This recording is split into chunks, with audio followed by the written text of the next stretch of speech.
afternoon, and welcome to the noon meeting of the Rotary Club of Baton Rouge. Please remember to turn off your cell phones. Turn off your cell phones because it interferes with our streaming program. Today, the invocation will be given by Diana Payton, the pledge by Jared Roxman, and the four-way test by Michael Cutshaw.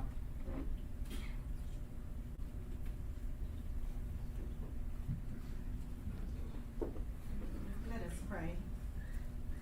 Thank you, Father, for the gift of Rotary and each other. Bless this food as we nourish our bodies and our minds. May we be ever mindful of those in need. Help us to provide food to the hungry, to heal the wounds of hatred with our love, comfort those in sorrow, and bring peace to those living in areas of unrest.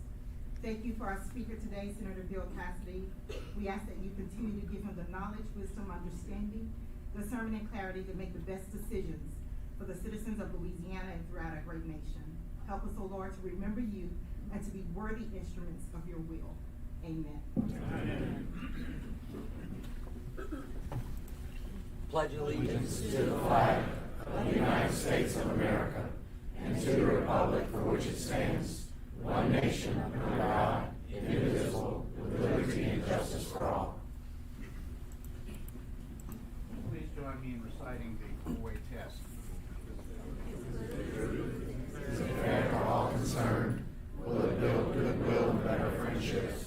Will it be beneficial to all concerned?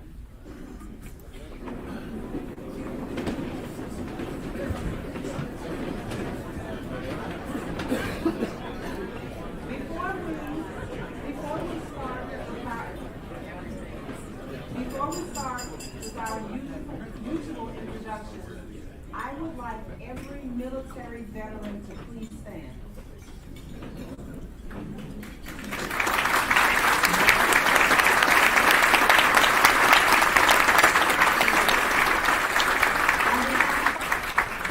On behalf of the Rotary Club of Baton Rouge, we want to thank you for bravely doing what you were called to do, so that we can safely do what we are free to do. Thank you very much.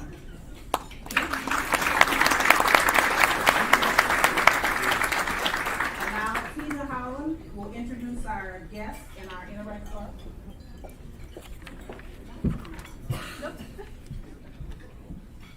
Well, I know by now you know I'm not Tina Holland. I am her stand-in. I'm Judith Robertson.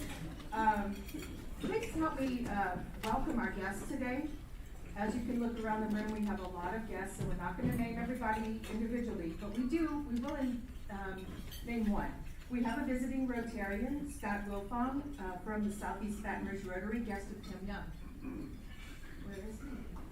Welcome. So in the effort of time, so we give Senator Cassidy time to speak, would anyone who's a guest of one of our Rotarians please stand to be recognized?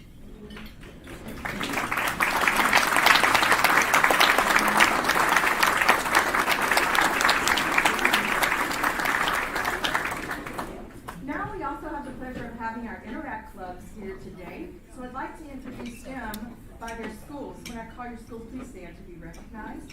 We have the Interact Club from Scotlandville Magnet High.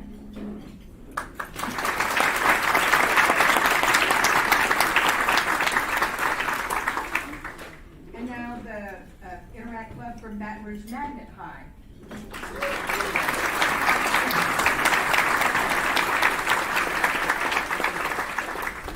And then the Interact Club from Estruma High School.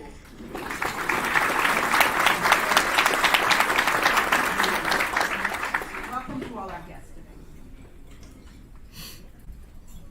today. Today, your head table. To my far right is Derek Rossman, Business Relationship Manager, Vice President, J.P. Morgan Chase Bank, who gave us the pledge. Monica Zumo, Consulting Manager for Canis T. Bourgeois, LLP, who will be introducing our newest member. Lauren Fitch, who's our newest member. Michael Cutshaw, Sole Practitioner, J. Michael Cutshaw, Attorney at Law, who gave us the four-way test. I'm Carol Pate, and I'm your club vice president. Senator and Dr. Bill Cassidy, who's our speaker, who will be more formally introduced later on. Blake Fowler, broker and owner of Exit Realty Group, and Diana Payton, CEO of the YWCA of Greater Baton Rouge, who led us in the prayer. I had taken.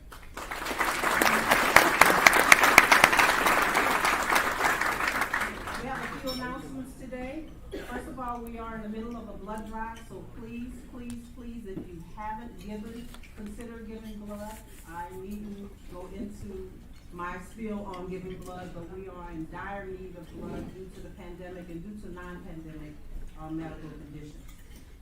On Wednesday, November 17th, our guest speaker is going to be Jay Daniels, who's the Chief Executive Officer of the East Baton Rouge Parish Housing Authority.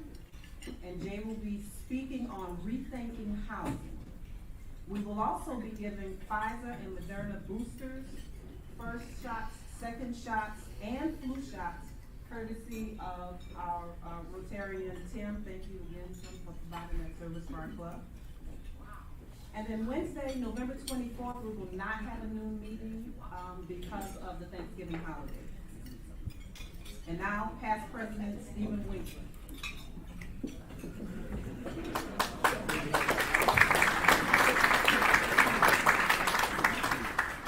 Thank you. I'm going to ask you to turn your attention to the video monitor. Katie Couric, if you'll remember, had a colonoscopy. And so I'm going to ask Dr. Cassidy to give us the details of the video. No, because it's lunchtime, I said maybe not. If this was a breakfast meeting, then we could do that, but not there. We have, of course, several awards to give out for the membership. We missed last week because of technical difficulties. So if you would, please spin the wheel and we'll give a couple of coffees out. This, of course, what this is all about, for those of you who are wondering, is we encourage all our members to encourage new members to join us. And all those of you who are guests today, we certainly want to interest you and excite you about this club. And we have a winner, Hannah.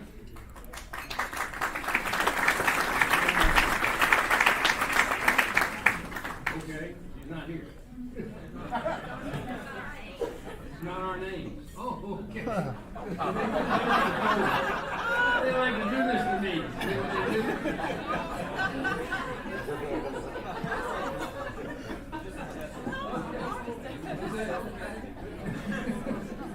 I'm game for anything.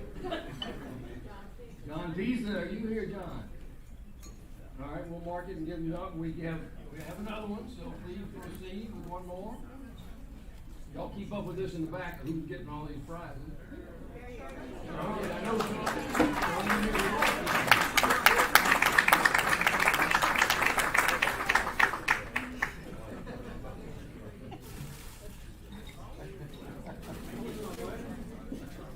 And if we can spin it, we got two more to go. This again is from last week when we had the technical difficulties. You remember we had the doctor talking about.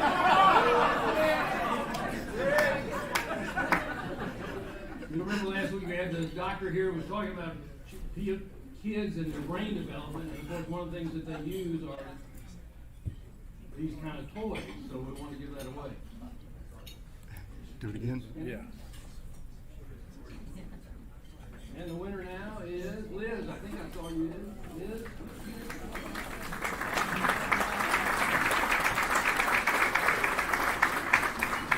Getting ready for Mardi Gras. Hold me something. All right, I think we have one more coffee as well, don't we? Yes. And the best is yet to come, so stand by for that. Dr. Cassidy, you'll enjoy this next one as well. Bob Westerman, who I know is not here because I've got his guest with me, so we'll get that. Now, you all may remember a famous Persian statesman, Otto von Bismarck, 1815, this is for the kids now, 1815 to 1898. And what did he say? Laws are like sausages, it is better not to see them being made.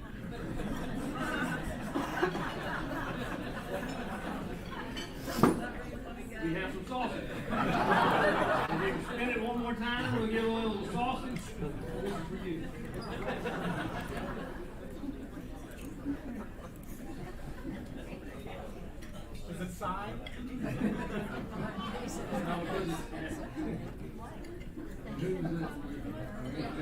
One more time. John's very lucky today. You should go buy a lottery ticket.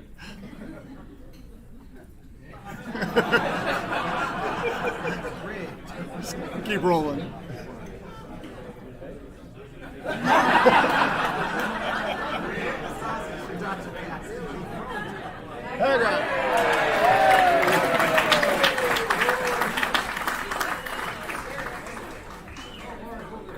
Thank you very much, and please, those of you who are guests, this is the kind of fun we have. This is the number of people we have every week. The speakers may not be state senators, United States senators and physicians as well, but they are of comparable quality. So if you want to join this club, thank you very much.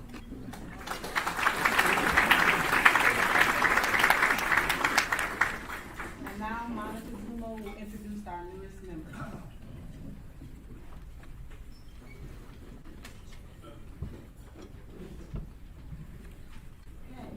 Our newest member, I would like to introduce Lauren McCall Fitch. Lauren is the Chief Operating Officer for Hannah's T. Bourgeois CPAs, where she oversees 4 offices. She's a native of Baton Rouge and graduated from Southern University, obtaining her Juris Doctorate. In her 12 years of professional experience, she is focused on managing technology infrastructure, which has been very challenging for her over the last year or two with everyone working from home. Internal financial operations, recruiting, business development, and risk management. Lauren is active in the community, serving on the Metro Board of the YMCA and a board member of the National CPA Firm Management Association. She is also involved with Our Lady of Mercy Parish and School, where she serves in various roles.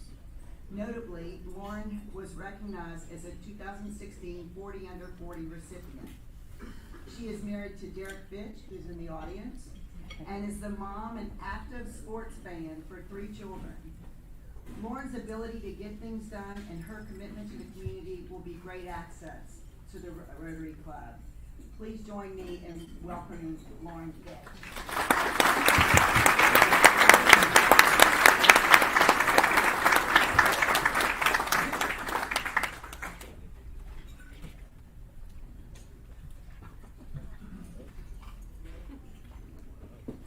Welcome, Lauren. Senator Cassidy, as you know, the Rotary Club of Baton Rouge Foundation donates a book every week to the Pressworth Elementary School, and this one will be donated on your behalf. The title of this book is Head Over Heels First Fight by Leah Kadani. And now Blake Fowler will introduce Dr. David. Good afternoon. Dr. Bill Cassidy is United States Senator for Louisiana. Bill grew up in Baton Rouge, Louisiana, and attended Louisiana State University for undergraduate and medical school. He co-founded the Greater Baton Rouge Community Clinic, a clinic providing free dental and health care to the working uninsured. He also founded a private-public partnership to vaccinate 36,000 Greater Baton Rouge. In 2006, Bill was elected to the Louisiana State Senate. In 2008, he was elected to the United States House of Representatives, and in 2014, he was elected to the U.S. Senate. Following his successful efforts to lower the cost of health care, secure coastal restoration projects to protect Louisiana families from natural disasters, reform our nation's mental health system, and secure many other legislative accomplishments, Bill was re-elected in 2020 to his 2nd term in the U.S. Senate. Bill is married to Dr. Laura Cassidy, and they have 3 children. Bill, Laura, and their family attend the church at the campus chapel on the campus. While all of these things are incredibly impressive, one of the things that I enjoy most about Senator Cassidy is his ability to connect with people and share updates on what's going on in Washington in an authentic and meaningful way. If you don't know this, the senator has an active social media presence, especially on Twitter. If you haven't followed him, I would highly recommend you go do that when we leave here today.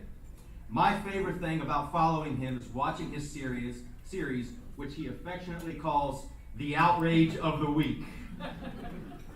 And I love it. I do. It's real. I connect with him. It connects me to what's going on without having to turn on the over-sensationalized news. Senator, I applaud you for this and find it admirable that you found a way to connect to your audience across generational lines in ways that are meaningful. That being said, my wife Lauren and I thought that there was something missing from your outrage of the week. So, since you're a United States Senator, and this is your signature series, we decided to create an official logo and intro trailer for your outrage of the week. And so this is what, if you guys will play it one more time.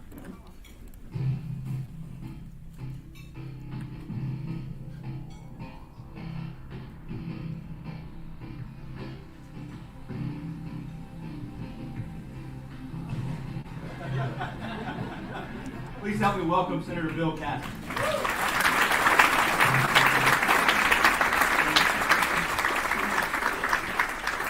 That was actually very good. You know, Ed Markey is a senator from Massachusetts. He was running against Joe Kennedy, a Kennedy, a real Kennedy. And Joe's like, 34 years old. He's handsome and wonderful red hair. And everybody just assumed that he was going to mop up an old Markey who's 76 years old. But Markey had a commercial, and the background music was from 9-inch nails. Now, I don't really know 9-inch nails that well, but I know enough that it gave a little bit of an edge to an octogenarian, and he ended up being a great to see so many friends. It's almost like memory lane. I see Lloyd Daniel, the first time I saw him, you played for LSU, you must have been a safety. No, I was a guard. Something's different. And Carol mentioned I was a gastroenterologist. My old laugh line is that, why did you run for office? I said, well, as a gastroenterologist, every morning I would go in, I would see the same thing. And frankly, I got tired of the view. So, the high school students won't quite get it, but, if you're over 50, I can do it. And it's a real pleasure to speak to you today about the bipartisan infrastructure bill. Because I think it gives us an opportunity as a state to catch up with states that are going a little bit ahead of us, to prepare for the future so that these high school students, our children, our grandchildren, will be better prepared for that future. And I'll intro just by saying this. It's a truism that oftentimes your strength is your weakness. Think about our state. We've got so many strengths. Think of our geology. The Mississippi River flows from the inland of the United States through our state. We've got 3 of the largest ports in the world by tonnage in our state. I once heard the Australian ambassador say the difference between Australia and the United States is you have the Mississippi River and we have a desert.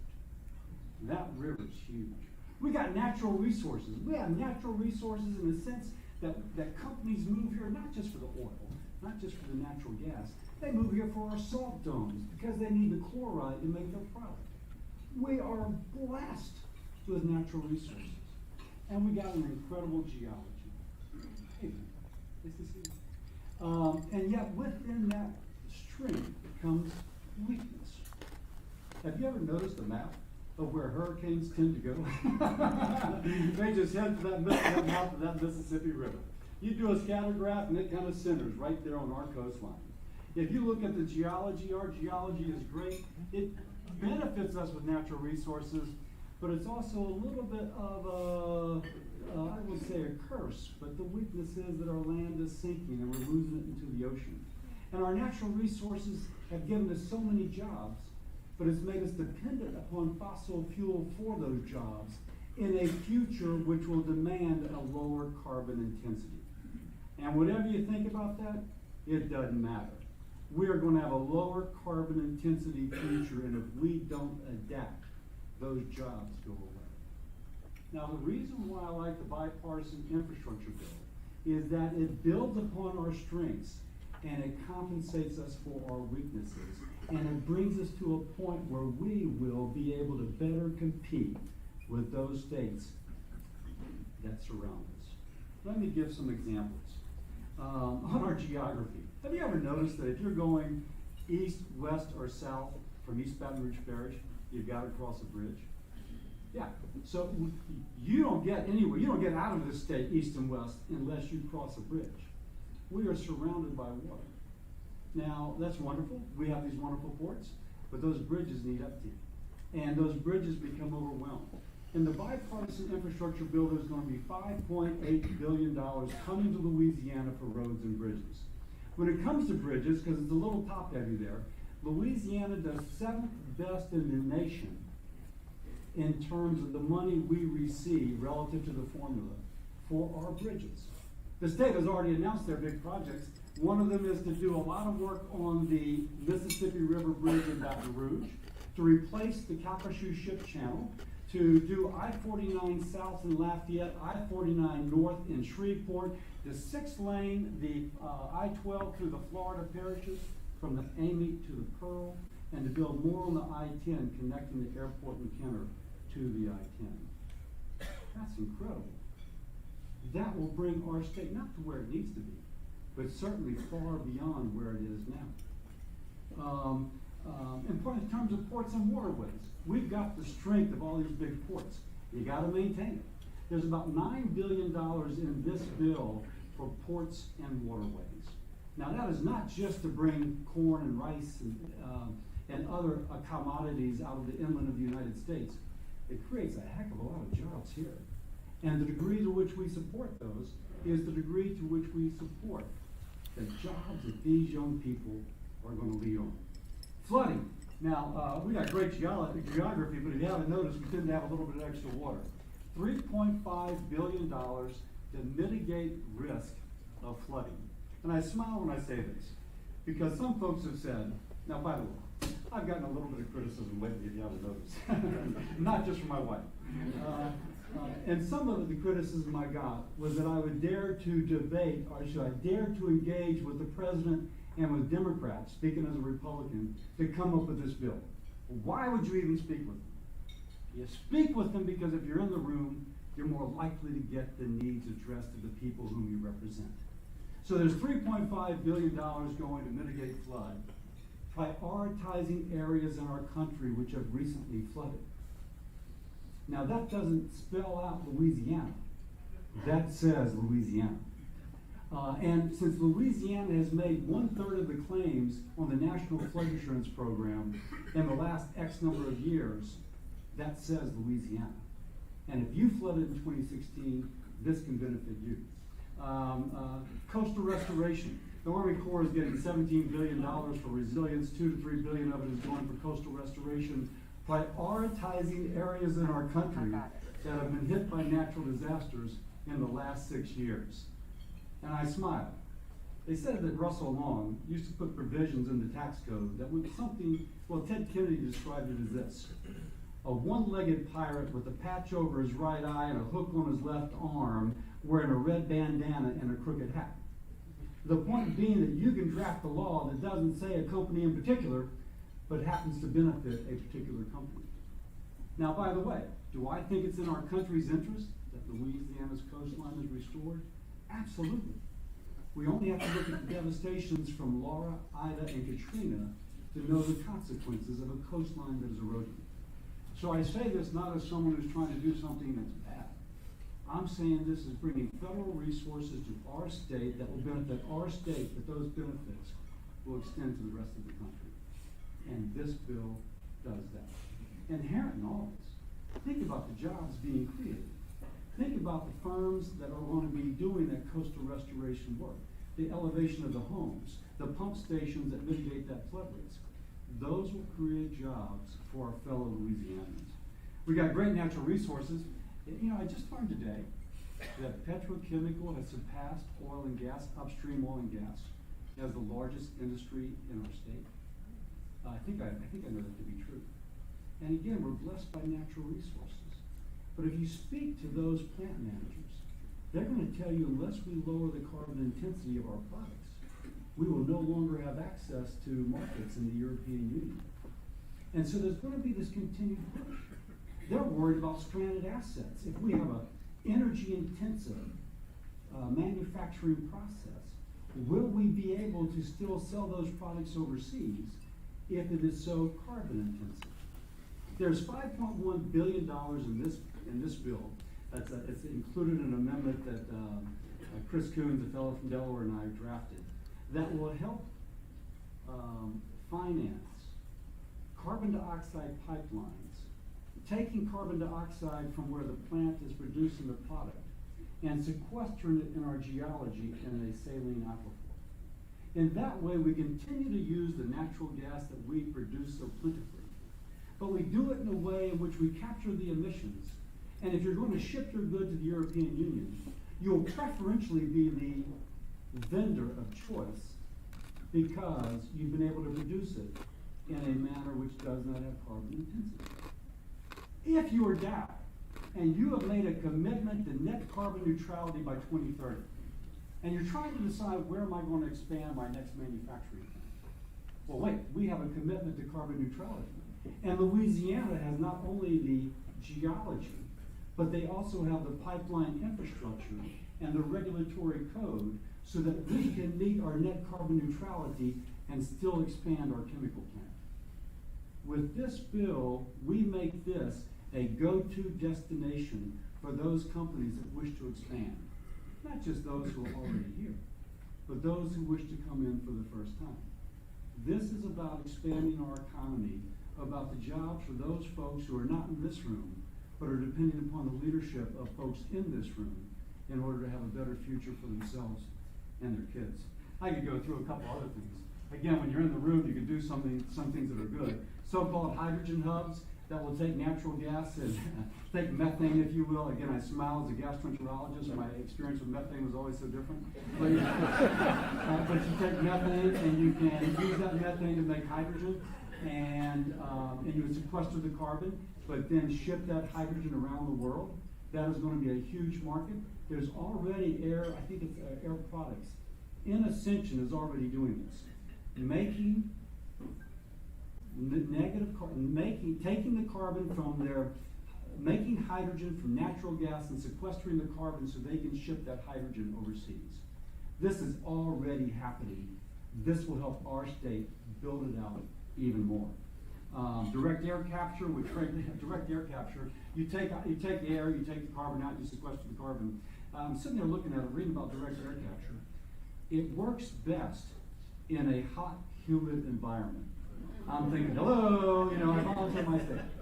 And so we have provisions in here which Louisiana is poised to compete for demonstration projects for large direct air capture, making us not just a place which produces carbon-intensive products, but a place which sequesters the carbon, which poises us for even greater growth.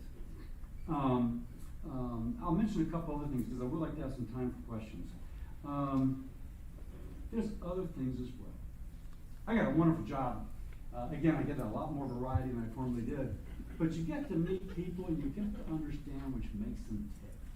So I was speaking to the Alexandria Chamber of Commerce, and a fellow from Avoyles Parish came up. And they go through our old parishes, our old parishes, our parishes which are rural, and they're kind of in decline. And you'll go down the street and there'll be a nice old home with a broad veranda, but it's clearly got a faded glory. And the folks that once there, the banker, he's moved on, or she's moved on, the family's moved on. But there's still folks there.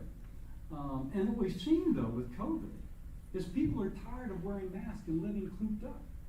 And so younger people are moving back to the rural area. They feel safe, but they only move back if they have certain amenities.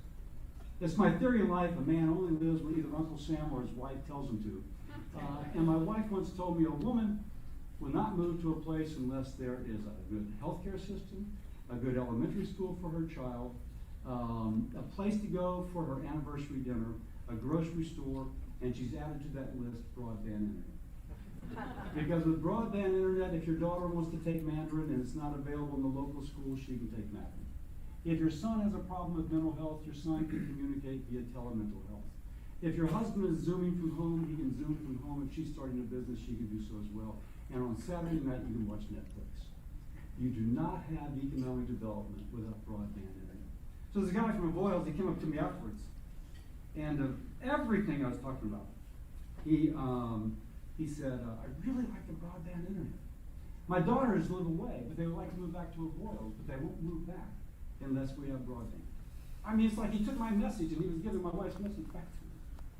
So, the wonderful thing about, think about what he said just here.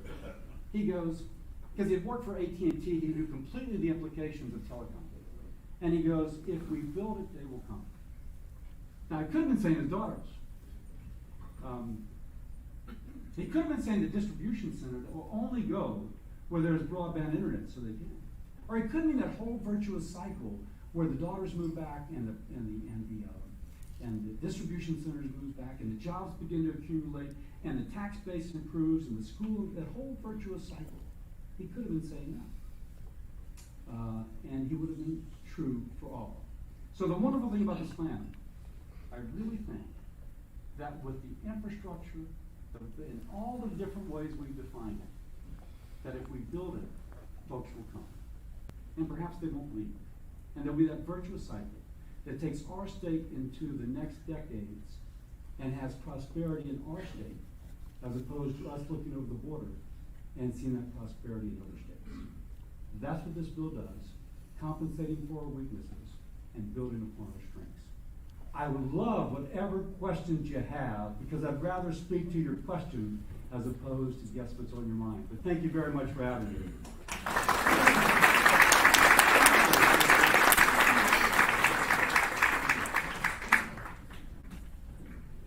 Yes.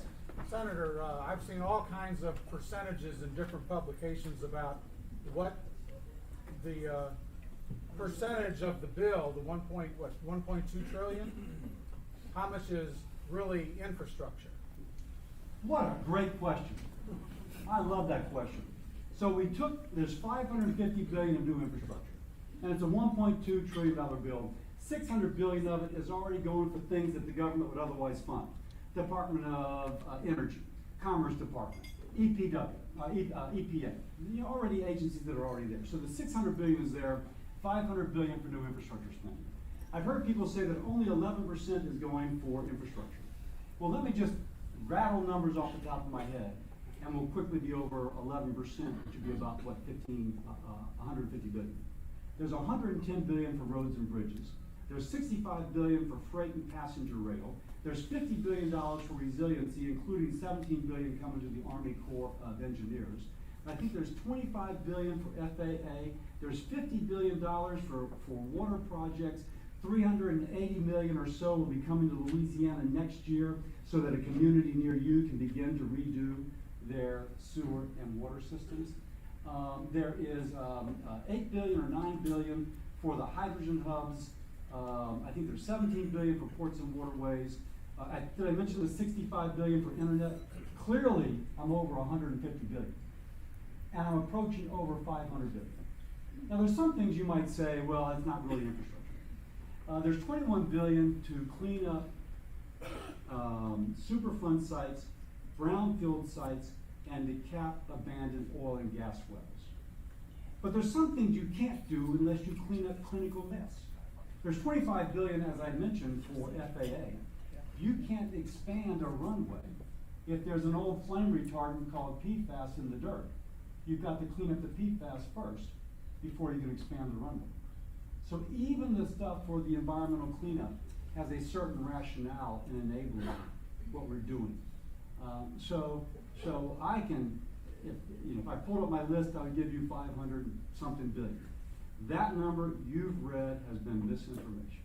And and I'm so glad you asked because you gave me a chance to kind of to take off. Could you explain why I think about half of it is legitimate infrastructure myself. But the other half you said was going to be spent anyway? $600 billion to fund the federal government. So the EPA, for example, has their laboratories. The Department of Energy has their laboratories. The Department of Energy is running the Strategic Petroleum Reserve. And so it's all the money that would go to those agencies to fund their various activities. The infrastructure bill is on top of that. So some other bill will be 600 billion less? Yeah. The end of the year funding would be less because of those have already been done. Yes, sir. So bipartisan means compromise. Can you talk about what parts of this bill, because there's got to be some that you kind of grin and bear it because of the good things it's going to do. What are some parts you don't like about this bill? So I'm smiling. I was working at first with, there's several different groups, but I was working with a Democratic congressman from New Jersey. And he goes, Bill, and people from New Jersey speak in a way that, shall we say, is colorful. So I won't exactly quote what he said. But he said, Bill, what the heck?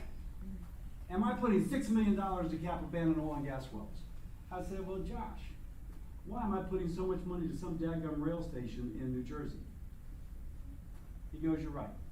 Take what you want for the abandoned oil and gas wells. The point is, it's a big country.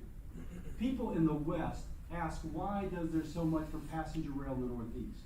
The people in the Northeast say, why is there so much money for water resiliency in the West? Both are asking, why are we putting money towards coastal restoration on the Gulf Coast? It is a big country. And in a big country, you have different needs in different areas. And in each of those areas, you can look at and say, yeah, I get it. If I was there, I would totally get it. And so actually, I feel, really, there's always something you don't like, but by and large, this is a pretty clean bill. Senator Cassidy. I'm sorry. I'm sorry. Thank you so much for the work that you've done on this infrastructure bill. It's amazing. It's got so many of the things we've talked about for a long time. Congratulations. There's one thing that I'm worried about, and it's the carbon capture, utilization, and storage. That is where you're putting the carbon gases underground. And in Louisiana, we don't have a very good track record for taking care of environmental issues. And so I'm very concerned, you know, you talked about the oil leaks. We know how many we have. How many did you say? Six? We have, in terms of the, I think we have 12 or 13. I mean, we have press here, so we got some detail, small detail, bear with me. But I think we have 12 or 13 that are on the Superfund site. Yeah. And then we have brownfield sites as well.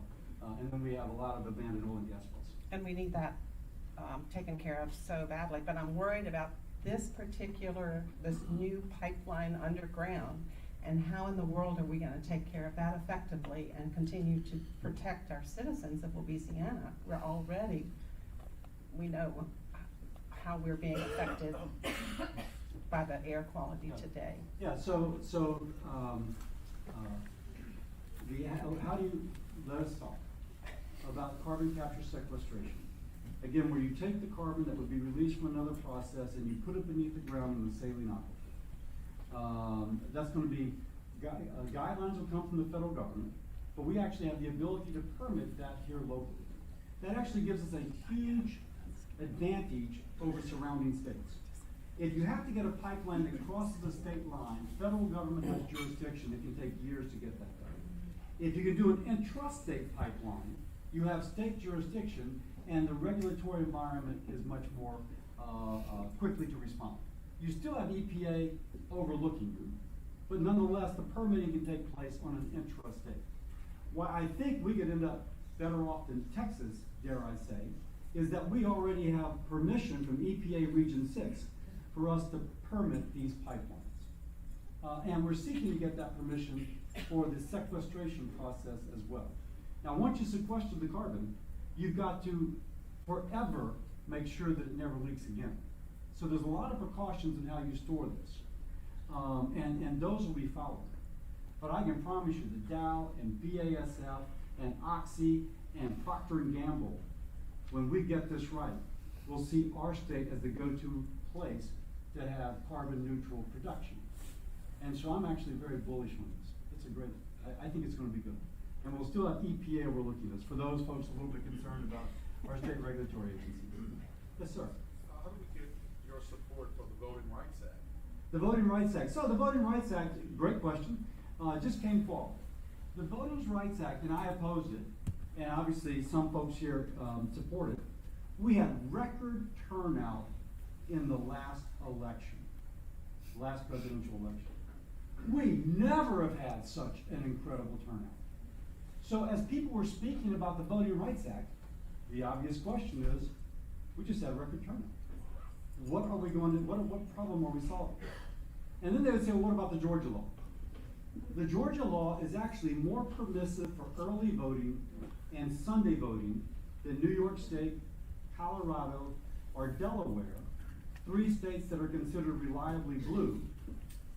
Georgia has more access to the ballot than those 3. Now, what it could do, though, is federalize elections. In that, literally, if you wish to move a precinct, you could not do it without federal oversight. So if we have an election in which we had record turnout, wow, people had access to the ballot. And frankly, the complaints about it were coming from the Republican side, not from the Democratic side. And many of those laws being criticized are more permissive than in states which would be considered blue strongholds. Then I didn't see the problem to address. I will say this. I've gotten increasingly skeptical about federalizing issues that can be politicized. And whichever party controls Washington, D.C., uses the levers of power to manipulate the results of the next election to their benefit. And that is true whether it is the right or the left. I am much more comfortable with state officials and local officials being accountable to local voters and state voters making decisions as regards ballot access. So that's also kind of my philosophical, if you will. Yes, sir. Are there any talks of multimodal transportation in that field? Oh my gosh, what a great question. Is there anything about multimodal transportation? There is, both because there is money for ports, waterways, roads and highways, as well as freight rail. But there's also a different pot of money that will go specifically to multimodal areas of transportation. So there's other pots of money. For example, there's another pot of money for, there's another pot of money for, somebody fell, but she appears to be okay. There's another pot of money, for example, for roads that would be used to evacuate areas that are in danger of being hit by a storm. Okay. Maybe one more question. I'm sorry, sir. Well, I understand that we have a lot of, Amazon, we have a lot of great ports here, but we just don't have that multimodal aspect to bring everything together. For example, FedEx may fly to New Orleans outside of Baton Rouge, we have a great airport here, to actually trucking and from Baton Rouge to the Amazon facility. So I was just wondering if there's anything. And there is. Senator, yeah, I was wondering if you'd address, I know there's a lot in the news on supply chain problems that we're having in the country. And one of the things that irks me is that there's so many goods and services come from Asia and come to the California coastline through their ports. And I was wondering if you'd elaborate a little bit more on, you talked a little bit about it, but how it's going to position our ports to get more of that business and to benefit from that supply chain. Yeah, great question. There's going to be, again, off the top of my head, I think it's $9 billion for ports and waterways. Now, for us to get those major cargo containers coming from Asia, we have to have a deep water access through the Mississippi River. Currently, they're deepening it to 50 feet. And we also have to have ports, container ports that can manage it. And then we have to have the multimodal transportation that can take those containers and rapidly get them out. We are currently developing that down in Plaquemines and Orleans Parish, in St. Bernard. There's some controversy, so we have to see how it plays. But that is the vision, at least, of the people running the ports. And two different groups kind of competing. This bill will better position for our port to be able to compete with the West Coast ports in terms of bringing stuff in. We're a little bit inland. We're not a Savannah, so we have to have that deepening of the river. This bill helps that. I'm getting the hook. Thank y'all very much.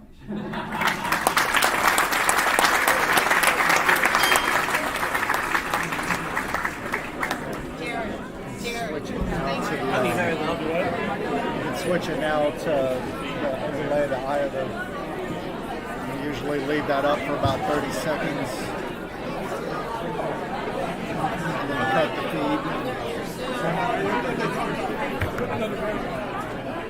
feed.